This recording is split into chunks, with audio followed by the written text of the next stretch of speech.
Hi and welcome to another live episode of Around the World in 80 Drinks with me, Dan Lakin. Usually we do giant TPs, mobile bars and event staff for events, obviously. But since lockdown and the UK is back in lockdown at the moment, we've been running this awesome YouTube channel and speaking to even better bartenders from across the globe about all things bartending, finding out what it's like about them, about their place and during COVID basically, and then they make us a drink. So today's going to be similar. We're speaking to Jay in Singapore. He's sort of making us a drink. He's not making us a cocktail, but more about that later. You can see how he makes his drink anyway. It's a bit different, put it like that. So today I'm making a bonfire night special. So here in the UK we have something on November the 5th which celebrates, we call it bonfire night or fireworks night or Guy Fawkes night. Basically, back in the day, some dude tried to blow up Parliament,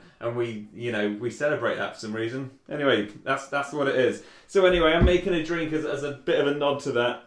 I'm using O'Hara's spiced rum. It's a fantastic spiced rum. You probably haven't heard of it. Google it, and if you can get it, order some. It's a great spice rum to have and to play with. So first of all, it's a really simple cocktail. I'm going to make it all in the glass. So I'm going to stick all my ice straight in there.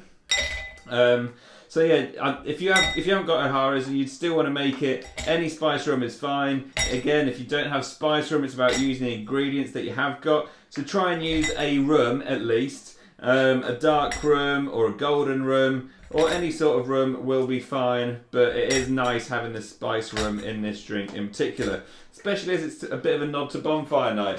Bonfire night, I think or a drink that gives you warmth. I think apple juice. We do again in the UK. We do toffee apples. So it's literally an apple just dipped in toffee. It solidifies, and that's something that's big on bonfire night. I'm using ginger beer, that fireness, just to add some warmth. You know, not physical, not touch warmth, but just a bit of warmth inside you as you drink it. And then finally, I'm going to flame some cinnamon over it. Again, just to give the aesthetics of warmth. It is a cold drink. It's got loads of ice in there. It's just about feeling warm as you drink it. That's all it is. I'm going to stick a large measure of this in. I'm not going to measure it because I'm going to drink it. I'm going to put a large measure of Fever Tree ginger beer in. Again, I'm using Fever Tree, but you don't necessarily have to. I'm just going to pop a bit into about halfway. And then finally, I'm going to top it with apple juice. It is as simple as that. No shaking or anything else. The garnish, I've got a Bunsen burner here, but if you've just got a little sort of creme brulee burner or a decent lighter, that's absolutely fine. Just going to put a bit of cinnamon over the top of that. That's absolutely fine as well. So it's nice to flame it. You do get that sort of burnt aroma on it. Cinnamon smells amazing. Again, it's adding to that visual warmth and the taste of warmth, even though it is a cold drink. And there we go. There's my nod to a bonfire night. And let's try it. Yes. Banging. Really easy. A little bit sweet. It's got a bit of fireness through the ginger beer. The rum's a little bit on the sweet side compared to a normal rum, a non-spice rum. Fantastic drink. Give it a try. It's really easy to make. You don't need many ingredients, and that's what making drinks at home is all about. Right, okay. So Around the World in 80 Drinks. Quickly touching on the stickers again. We are going to run a competition about who gets the best picture. We'll ship these anywhere in the world, so just drop us a message. I'll send you some free of charge. And you get the best picture, I'll send you an awesome bottle of spirits. Doesn't matter where you are on this planet, I'll send you an awesome bottle of spirits if you win the competition. To find out more about it, follow me on Instagram. It's Dan_Lakin. Or if you follow the company on Instagram, Bar Events UK. Either way, you'll find out about the competition when we launch it. It's really easy. You just apply for the stickers, we'll send them to you, get some awesome shots. That's basically it. Send us the shots or post them on Insta, and we'll send you an awesome bottle of spirits if you win it.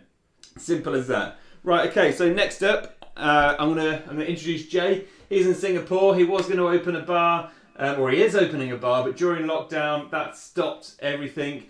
So he turned his hand to something else, and more about this in the next video tape. Roll VT.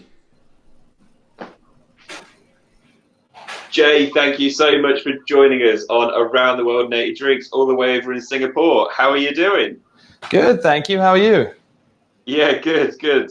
You looks like you're going to be keeping yourself busy over there. I know you've just been chatting about you canning cocktails, but let's start at the start anyway. How did you get yourself into Singapore, and what started you off there? Yeah, so I mean, I've been in Singapore for the past 6 years now. So I came over here for consultancy at Marina Bay Sands, which is a famous sort of hotel and F&B group. I then swiftly moved into the monkey shoulder role, which I spent 5 years doing as a brand ambassador across Southeast Asia. So a lot of great and amazing experiences, a lot of networking being done as well at the same time. And as I sort of phased myself out of that brand ambassador role, my partner Desiree and I decided we would sort of hunt for a shop. Nice, nice. And when was that? Sorry. So that would be, well, when we actually took over the shop house, as we were going to renovate into a home, not a bar. That would have been about a year ago, a year and a bit, year and 18 weeks probably. Ah, okay. Yeah. So okay. The long-term plan was always to have a home that had a lot of character, and then we could sort of have a functioning bar inside of it, and maybe make the rent back by having small little pop-ups. Amazing. Yeah, but as we developed that idea, we brought our friend George on board, George Abhishek, who has Spiffy Dapper and Oriental Licks. So as we sort of developed more, brought him into the fold, we just decided just to go for broke and build up a complete entire bar in a shop house in the middle of Chinatown. Amazing. So then you had to find a house. Yeah, so we lived in the site for the entire year whilst we built it, so that we could save on rent essentially. So everything in the venue was hand built by George, Desiree, and myself. So no laborers, no people who know what they're doing. So everything in here was upcycled or recycled. We Amazing. Sourced all the wood, we sourced all the materials. Our stations are secondhand, our fridges are secondhand. It was all sort of very humbly done, and very sort of a dumb idea in hindsight. Now I think about how long we spent building it, but it all worked out for the best. Yeah. So tell us a bit about the venue then. Like what sort of feels it got? What do you serve? Yeah, so we're because we were living here and because it was all built without proper designers, everything was done sort of via our imagination and a few creative apps. It has a very, very homely feel to it. We're tucked away on the third story of a shop house. So in Singapore, you have a lot of colonial shop houses, and the third story units don't often get a lot of use because there's no shop frontage.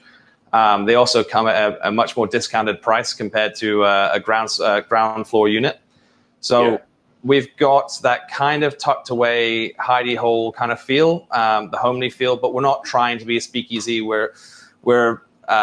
The whole idea is to be non-pretentious or have no pretense about us, and quite welcoming. So a little bit different for Singapore in terms of not many people would take the risk of opening up a venue where there's no other venues and in the location we did. But that was all we could afford, so we kind of made it work. The look and feel, we kept the shop house kind of natural. You can't see, but above you, we've got like 25-foot ceilings with beams all across them. So wow. It's being the top floor unit, you have a lot of character already initially in the bones of the structure. So all we did was complement that with fairly typical and classic paint on the walls, and didn't do anything structurally to it besides installing the bar area against one of our classic stained glass windows, which are all around the venue, which came with the shop house. Stunning, amazing. So I know you said it took a while to build, and obviously the world's been suffering this pandemic since February, March. So did you have much time to open and trade as you planned to? Yeah, no, we didn't have any. So what we had planned to do was, when my resignation was fully, or my sort of time was fully done at WGS with Monkey Shoulder, we were pretty much planning to open then, which would have been around March, around my birthday.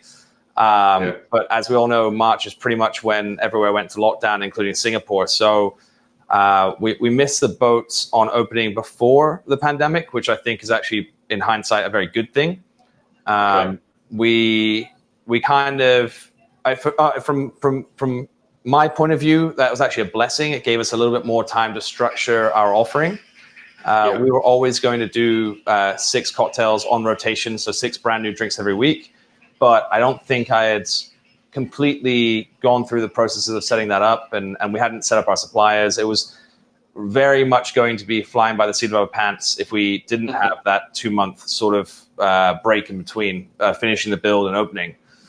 So swings and roundabouts on our end. Obviously, we were bleeding a bit, not being able to open, but we had more time to plan. And then that sort of leads us on nicely to what I briefly mentioned earlier, and that is the canning and how you've managed to survive throughout all this, really. So yeah, fire away with that. What's the crack there? Yeah, so we obviously had to pivot, same as everyone else. We had to make sure that we had some form, not necessarily of income, but some form of voice during the time, whilst no one could come and visit, no one could really leave their homes. It was one thing that we hadn't thought about much. We were planning to do a very, very soft opening with friends and family at the beginning. So we seized the opportunity to instead do bottled cocktails at first and work with the mural artists that did our feature wall to create these awesome little creatures. I think you can see there. Oh, nice, yeah. Yeah, so he's Distort Monsters from the Philippines. He basically did a whole feature wall for us of his trademark monsters. These ones are a little bit more tongue-in-cheek because they match the drink style. So we kind of merged our look and feel, our sort of, I don't know how to say it, relaxed attitude towards everything that's going on, and also get the word out there about us opening up when it's all over. So it gave us a pretty good opportunity to be creative. And then as we noticed everything was already kind of developing within the bar industry itself, people were already doing great branding, great bottled cocktails. We saw from a friend, actually, Bobby Carey from Proof & Company, let me know about canning machines that were actually affordable. Previously, I thought they were way out of our budget. Previously, I thought they were all automated and you could pretty much only get them at breweries. We did contact a brewery to see if they would can our products. They said no.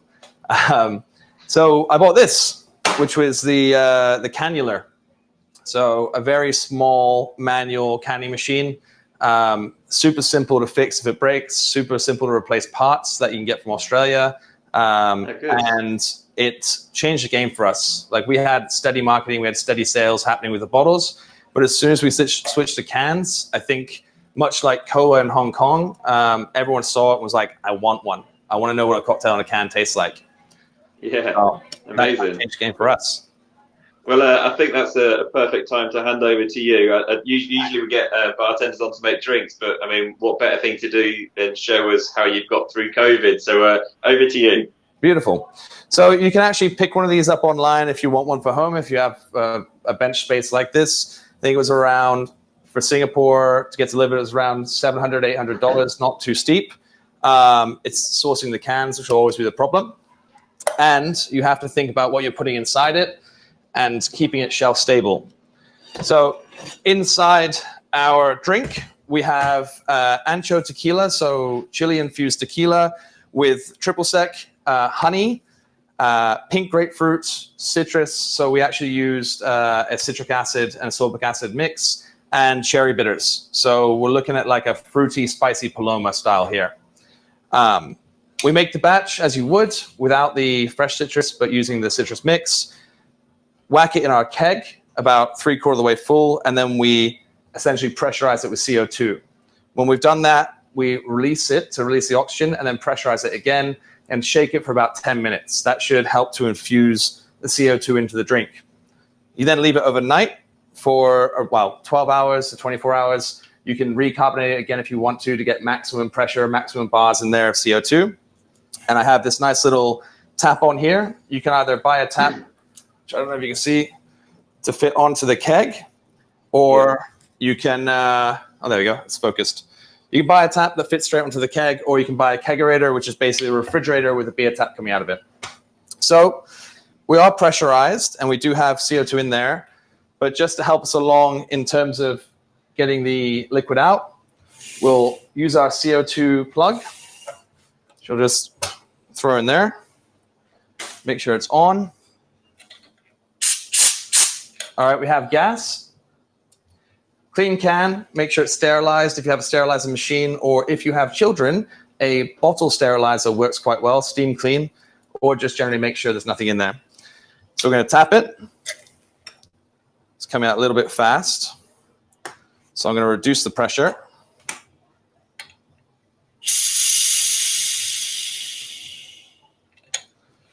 We want to make sure we're not getting rid of or having too much head on there. You really want it to be the CO2 to stay inside. So let that settle for a second. The good thing about these are, if you have a nice little fridge, under-counter fridge, you can fit 4 or 5 of these kegs with 4 or 5 different drinks in there.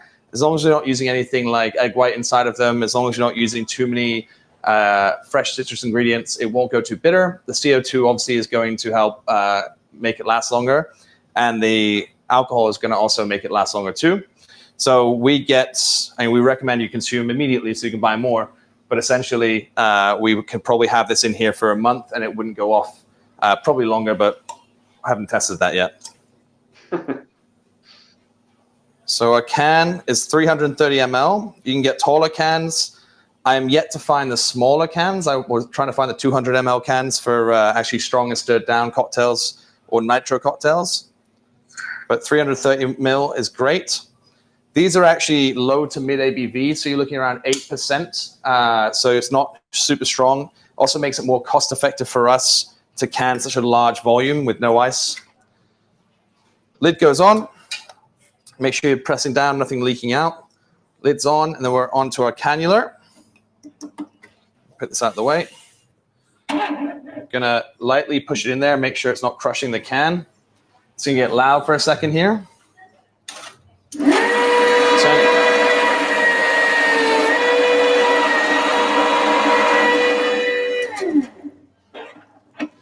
Now, because this is a manual machine, a lot of this is done by look and feel. It's very easy to pop a can or to have it split. But what you're looking for is a really nice, clean seal. So it usually splits on the inside. But as you can see, nothing's leaking out. And then you want to check the bottom seal, make sure you've pinched it tight enough around here. That looks fine. I always give it a bit of a squeeze. And if you're batching lots, you just put them upside down in your fridge, because if the gas is going to expel, it's want to go out and up. So this is a good way to find out and make sure it's not leaking. If you leave it this way and there is a leak, what you'll find is the can will appear crushed. It'll still have liquid inside there. The gas will have escaped, but nothing will have gone back in. So it's delicious and carbonated and cold already because it's been in the fridge. All we got to do now is label, which is the bit I suck at. All right.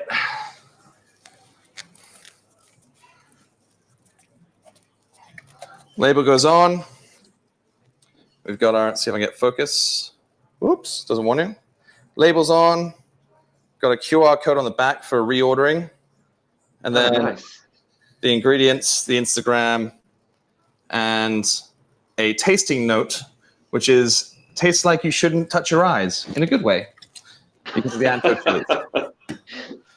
So amazing, well done. And then you can drink it straight from the can. Oh, I absolutely love that.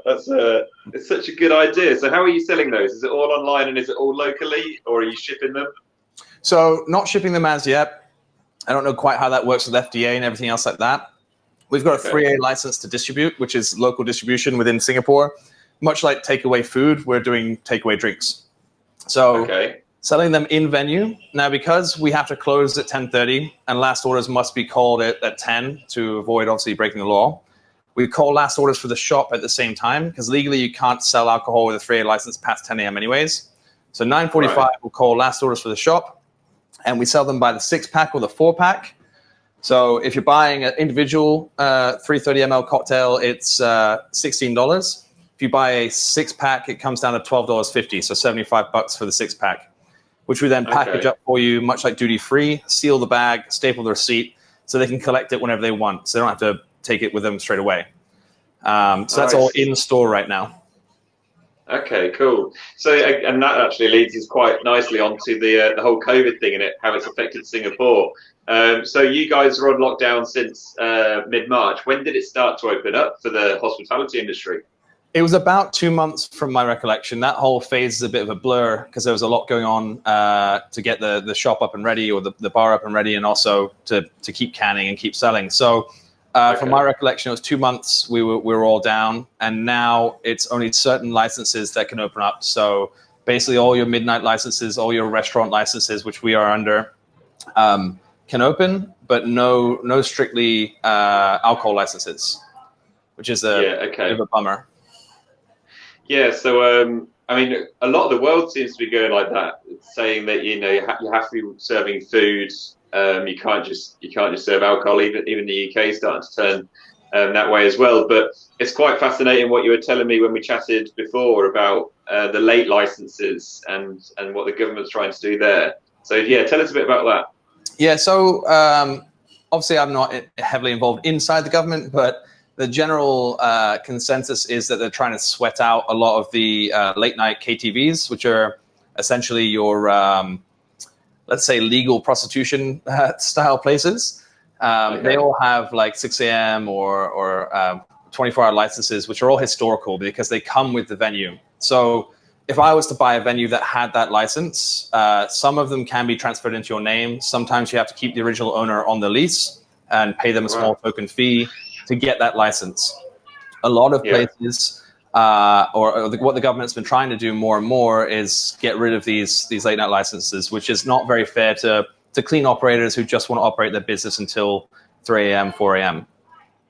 But it feels much like they're trying to sweat everyone out. Yeah.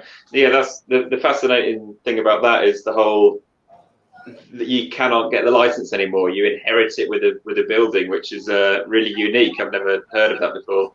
Yeah, I think they allowed licenses to be bought up into a certain point, and that was before my time. And I think they realized the more late night licenses there were, the more likelihood there would be of drink driving or fighting or anything like that. So, I mean, in most countries, it's actually quite hard to get late night license anyways. You have to appeal for it. But here, it's just they had a certain number, they had a quota that they would allow, and then they just stopped. And unfortunately, most of those licenses got snapped up by mostly unsavory characters. Okay, I see. And what about the policing of the laws or the policies that the government's enforced with COVID? How does that all work? So for myself, as a business owner, but also as an expat, it doesn't really work so great for me. But for my partner, Desiree, who's local, and George, who's local, and George's other businesses, our staff get certain benefits and the business will get certain benefits. So we obviously it's not in their best interests for F&B businesses to fail. But it's certainly taxing trying to get those grants, trying to get that help. There was initial help with renting. So you would get 1 month free, and then you could appeal for a second month free on rent if you could show historical sales data, which obviously here we had none. That was a bit of a bummer. We couldn't really apply for any more than 1 month rent free. But yeah, I think those grants are out there, and the Singapore government's doing a really good job of creating opportunities for people who are out of work. You had an opportunity to work for the government as well during this time as an ambassador, with a safe distancing ambassador, which is kind of backwards in my head if you're trying to get people who work in F&B to get other people in trouble. But I guess if everyone plays by the rules, it's not really a big deal. Yeah, that's really interesting. And didn't you mention everyone got grants at the start of all this? Yeah, so a lot of, almost all of the local community got grants and got stipend, or is it stipend the right word? Basically got a paycheck, I think of around $600 each, and then it increased, or they got extras on top of that for every declaration of being out of work or out of pocket.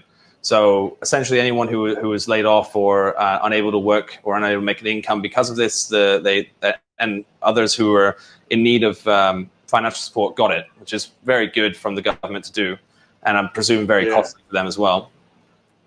Yeah, no, that's the first time I've heard of anything like that. As I've chatted to bartenders across the world, so that's interesting as well. I mean, there's loads we could chat about. There really is, but we're hitting the 20-minute mark already, so Oh we yeah. better wrap it up. But I just want to say, Jay, thanks so much for taking time out of your diary to chat to us on Around the World 80 Drinks. Everybody, it's been Jay in Singapore. Thanks a lot.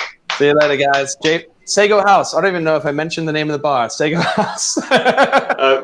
We'll add it on all the links so everyone can come and find you on Insta. Beautiful, beautiful. Thanks again, mate. Thank you so much. So me and Jay actually chatted for absolutely ages after that interview. It's fascinating to hear what's going on over there. We really only touched the surface in that videotape, and it's awesome to see bartenders and people in business, you know, changing their ideas and changing the way they operate or were planning to operate just to cope with COVID. So it was really good chatting to him and absolutely fascinating to chat to him for minutes and minutes. I think we were on about 10-15 minutes after that video, so it's awesome. So thanks a lot to Jay for coming along. And if you want us to go anywhere on this planet, then let us know where, and let us know what drinks you want us to make. We want to make loads of different drinks. We want to speak to loads of different bartenders all across the world. You tell us where's best and what you want to know, and we'll try and accommodate. Don't forget, we're sending out these stickers around the world in 80 drinks. If you want a sticker, if you want to enter our competition, which is going to be released later, then please just drop us a message.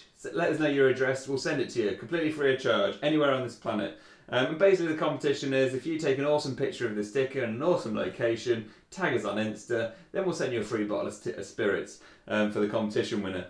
So you can find out more by looking on Bar Events UK, that's our Instagram, or Bar Group UK actually is a tag on Instagram, or Dan_Lakin, that's me on Insta. You can find out everything there. And please, like I keep saying, comment on this video on YouTube, thumbs up or thumbs down if you don't like it. All the interactions on the video help us spread it far and wide. And if you want to see more of these videos, click subscribe and you'll get a notification every time we go live or every time we upload a video. So once again, thank you for watching. I'm Dan Lakin, this is Around the World in 80 Drinks, and I am done.